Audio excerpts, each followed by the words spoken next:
एक बार मिस्टर दौलत राम ने मुंह मांगा दाम देकर जादूगर से मैजिक बैग खरीदा।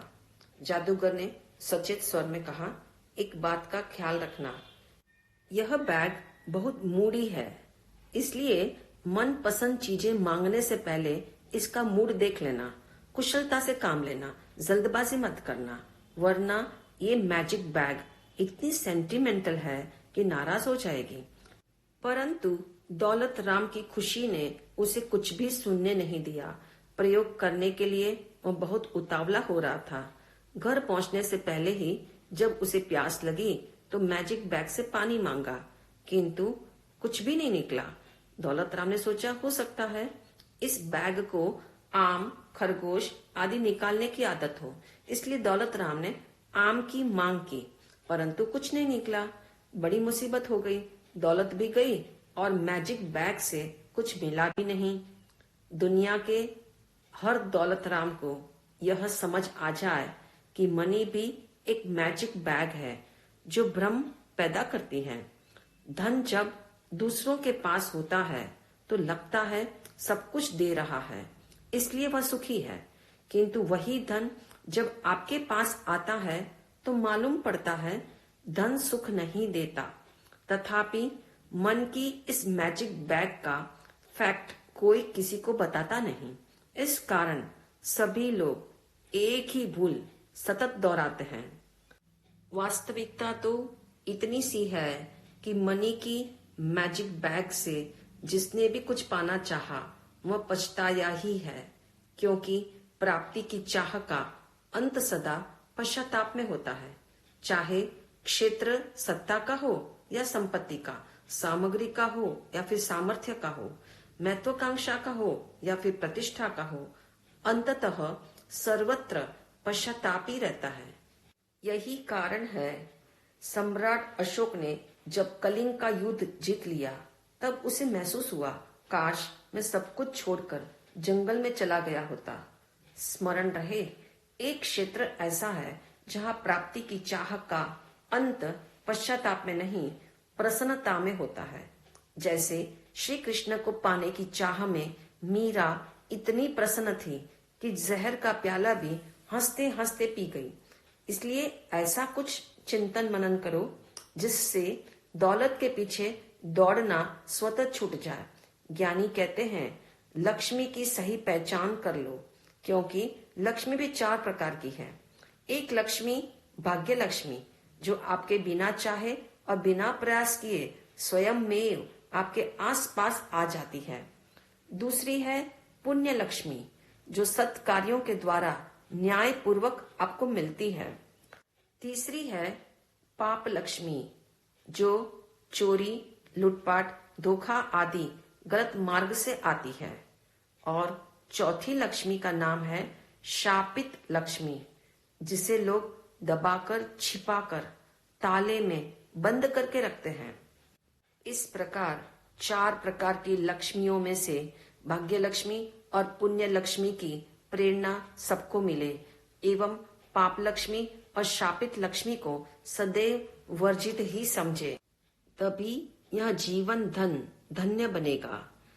एक सुबह मिस्टर निधन कुमार की नजर बेमौसमी सुंदर पुष्प पर अटक गई। उस अलौकिक कुसुम को लेकर वह बाजार की ओर चल पड़ा। जब वह महल के आगे से गुजरा तो राजा की निगाहें भी उस मनमोहक फूल पर पड़ी। राजा ने फौरन उसका मूल्य पूछा।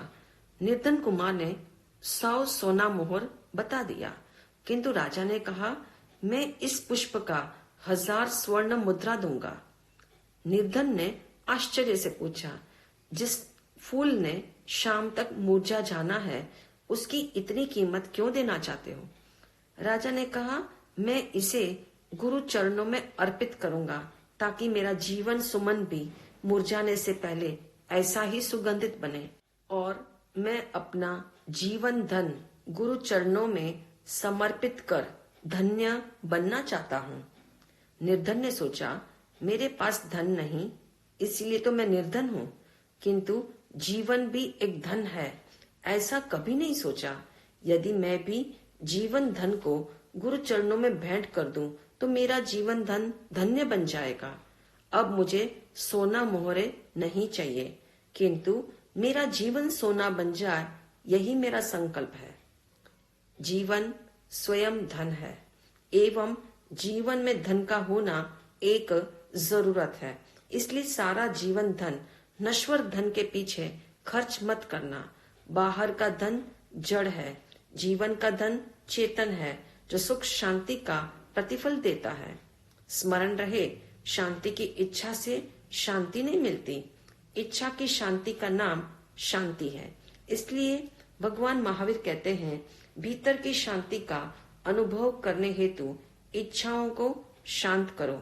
जैसे पेट का गड्ढा भोजन से भरता है, जमीन का गड्ढा मिट्टी से भरता है, ऐसे ही इच्छा का गड्ढा उसकी उपेक्षा करने से भरता है।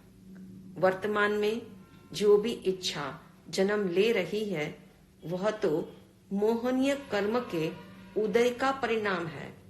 इच्छानुसार कार्य होना शुभ कर्म का उदय काल है। इच्छा पूर्ति के बाद भी मोहनीय कर्म का उदय तो जारी ही रहता है। इसलिए इच्छा ही दुख है, उसकी कभी पूर्ति नहीं होती। इच्छा की शांति तभी संभव है जब इससे मुख मोड़ा जाए। वस्तुतः इच्छा का नाम परिग्रह है और पूंजी की प्रीति उसका निमित्त बनती है। पैसा न पुण्य है न पैसा पाप है, परंतु उसकी आसक्ति पाप है। यदि निर्धन का अपनी चंद कौड़ियों के प्रति मोह है तो वह दरिद्र होने पर भी परिग्रही है, और किसी धनी राम के पास अपार धन होने पर भी भीतर में धन की प्रीति नहीं है तो वह अपरिग्रही है। इसलिए इच्छा रेखा को सीमित करो और समझ रेखा को विकसित करो, तभी सच्चा सुख मिलेगा, क्योंकि इच्छा का परिमाण अपरिग्रह है। ऐसा मत मानना, यदि हम धन पदार्थ का संग्रह नहीं करेंगे तो न समृद्ध कहलाएंगे और न समाज में हमारी प्रतिष्ठा होगी। चाहे आज सर्वत्र ऐसा दिखता है, किंतु वास्तविकता इससे भिन्न है। आज तक के इतिहास में जिन्हें भी प्रतिष्ठा मिली वह धन संग्रह के त्याग से मिली है। अर्थ संग्रही न समृद्ध माना गया न उसे प्रतिष्ठा मिली। याद रखना, धन का दान एवं त्याग करने से सम्मान या कीर्ति मिलती है। उत्सर्ग से आत्मा का उत्थान होता है, संग्रह से नहीं। कुछ लोगों की अवधारणा में अर्थ संग्रह करना अर्थशास्त्र के अनुसार बुरा नहीं है, मगर स्मरण रहे, अर्थशास्त्र मात्र अर्थ और काम के पैरों पर खड़ा है। अर्थ यानी धन, काम यानी इच्छा। अर्थ और इच्छा का एक दुष्चक्र है। इच्छा की पूर्ति के लिए अर्थ चाहिए, परंतु अर्थ प्राप्ति के बाद भी इच्छा पूर्ण नहीं होती। ये सबका अनुभव है।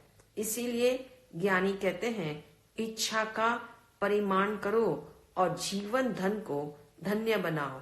इसके लिए मोह का दायरा घटाओ। यूं भी वस्तुओं का संग्रह एक दिन आपको छोड़ देगा, किंतु उसके ममत्व का त्याग नहीं किया तो उनके अभाव में भी आपका संबंध सदा उनसे बना ही रहेगा।